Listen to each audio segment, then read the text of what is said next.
Hello बच्चों, चलिए प्रश्न को पढ़ते हैं। ए बी सी एक समबाहु त्रिभुज के प्रत्येक सिरे पर प्लस क्यू आवेश रखा है और बी सी तथा ए सी भुजा 2a है। डी तथा ई भुजा बी सी और सी ए के मध्य बिंदु हैं, जैसा कि यहाँ पे दे रखा है। ये ई और ये डी है, तो ई और डी हम यहाँ पे देखते हैं क्रमशः ए सी और बी सी के मध्य बिंदु हैं। क्यू आवेश को बिंदु डी से ई तक ले जाने में किया गया कार्य क्या होगा हमें बताना है। विकल्प हमें दे रखा है, बताना इनमें से कौन सा विकल्प सही है।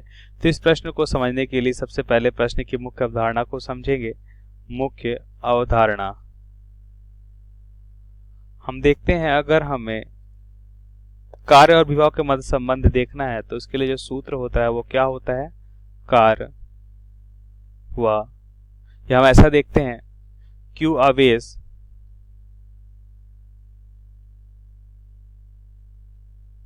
को विभव ए से बी तक ले जाने में किया गया कार्य क्या होता है। क्यू आवेश को विभव ए से बी तक लाने में किया गया कार्य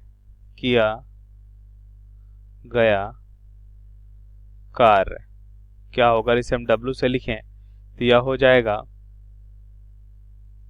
A से B, मतलब A अगर बिंदु यहाँ पे है, चित्र को यहाँ पे बनाते हैं, A बिंदु से B बिंदु तक अगर हम ले जाते हैं, ये A बिंदु से B बिंदु तक ले जाते हैं, तो हम मान लेते हैं कि A बिंदु पे विभव अगर भी A है, B बिंदु पे विभव भी B है, तो कार्य जो हो जाएगा A से B तक लाने में वह हो जाएगा Q आवेश को हम ले जा रहे हैं, तो यह हो जाएगा अंतिम विभव माइनस प्रारंभिक विभव। जितना विभव अंतर हुआ उनका आवेश का गुणनफल करते हैं, यही क्या होता है, ए से बी बिंदु तक ले जाने में किए गए कार्य के बराबर होता है।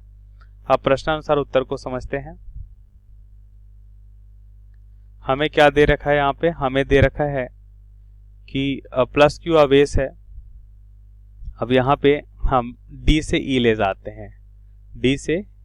जाते हैं, तो हम देखेंगे कि अगर डी पे हमें विभव मिल जाए और ई पे विभव मिल जाए तो हम मालूम कर सकते हैं कि किया गया कार्य क्या होगा।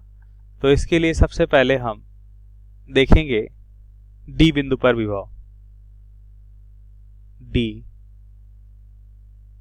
बिंदु पर विभव, तो क्या होगा विभव डी बिंदु पर जो विभव होगा वह हो जाएगा, हम यहाँ पे देखेंगे, एक तो इसका मध्य बिंदु है और तो इस आवेश के कारण डी पे विभव होगा, दूसरा इस वाले आवेश के कारण, तीसरा ये सभी धनात्मक आवेश हैं। तो इन दोनों आवेश की बात करें तो ये मध्य बिंदु है और कुल दूरी कितना दे रखा 2a, यह हो जाएगा a, ये भी हो जाएगा a, ये है 2a, तो ये कितना हो जाएगा, देखिए पाइथागोरस प्रमेय से हम निकाल सकते हैं कि यह हो जाएगा हमारा, कैसे निकालेंगे इसे हम निकाल सकते हैं, कर्ण का वर्ग बराबर AD का वर्ग प्लस लंब का वर्ग प्लस आधार का वर्ग, तो यहाँ पे हो जाएगा a स्क्वायर। तो इस तरह से हम क्या देखेंगे, हमें मिलेगा 4a का स्क्वायर माइनस a स्क्वायर, तो कितना हो जाएगा 3a स्क्वायर, AD का स्क्वायर, तो AD बराबर AD भुजा की लंबाई हमें क्या मिलेगी, a√3, तो यह दूरी भी मिल गई हमें a√3। अब हम हल कर लेते हैं मान को। तो किसी भी आवेश के कारण r दूरी पे जो विभव का सूत्र होता है वो क्या होता है, KQ बटा R होता है। इस तरह से हम देखते हैं D बिंदु पे विभव क्या हो जाएगा, तो एक तो हम देखेंगे A के कारण, B के कारण और C के कारण D पे विभव हमें मिलेगा, तो VA plus VB plus VC। तो हम यहाँ पे देखेंगे A के कारण कितना हो जाएगा D पे विभव, तो यह हो जाएगा Q बटा इनके बीच की दूरी कितना है, A है। इसी प्रकार हम देखते हैं A है तो A की दूरी कितना भी हमने निकाला है, a√3 है। आवेश कितना है Q और यह दूरी है a√3 प्लस K कॉमन रहेगा यहाँ पे, तो K को हम बाहर कर लेते हैं, Q भी कॉमन है तो हम Q, अच्छा हम अभी लिखते हैं, चलिए KQ इधर भी हो जाएगा KQ बटा A और ये हो जाएगा के क्यू बटा ए, क्योंकि ये दूरी भी क्या है, ए है। ठीक है, इसे हम मान लेते हैं समीकरण 1। अब हम देखेंगे ई बिंदु पे विभव। तो एक बार फिर से देखिए यहाँ पे ई बिंदु पे, यहाँ पे विभव देखेंगे तो ए और ई के कारण ये देखते हैं दूरी ए और ए मिलेगी हमें। और अब यहाँ पे देखें तो इस वाले की अगर बात करते हैं तो ये दूरी कितनी हो जाएगी। अब ये समबाहु त्रिभुज है, समबाहु त्रिभुज है, तो इससे यहाँ तक की दूरी अब मध्य बिंदु से अगर हम देखें तो हमने निकाला है अभी, ये 90 डिग्री में है, ये 2a है और ये a है, तो ये भी कितना हो जाएगा, a√3 होगा। तो हम देखते हैं कि यहाँ पे हमें विभव क्या मिलेगा, सिमिलर a b और c के कारण मिलेगा। तो पहले a के कारण की लिखेंगे के क्यू बटा a, b के कारण क्या हो जाएगा, b कहाँ पे है, b ये है, तो ये हो जाएगा हमारा के क्यू बटा √3a और सी बिंदु पे विभव क्या हो जाएगा, के क्यू बटा ए, क्योंकि ए दूरी पे है, समीकरण 2 हो जाएगा।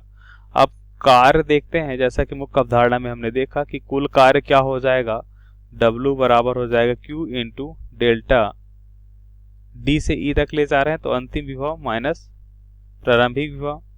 तो हमें पता है, देखिए यहाँ पे अगर यहाँ विभव का अंतर निकालते हैं VE माइनस VD तो क्या हो जाएगा, ये दोनों समान है तो ये शून्य आ जाएगा। देखिए आप देखिए यहाँ पे VD और VE दोनों विभव समान है, इस कारण से हम देखते हैं कि मान शून्य है। तो इस कारण से हम देखेंगे कुल कार्य भी हमें क्या मिलेगा, शून्य मिलेगा। तो समान विभव में हम देखते हैं हमें कार्य क्या मिलता है, शून्य मिलता है। तो ये हमारे प्रश्न का सही उत्तर है। और दिए गए प्रश्न का अगर सही विकल्प देखें तो सी प्रश्न का सही विकल्प हो जाएगा। आशा करते हैं आपको समझ आया होगा। धन्यवाद।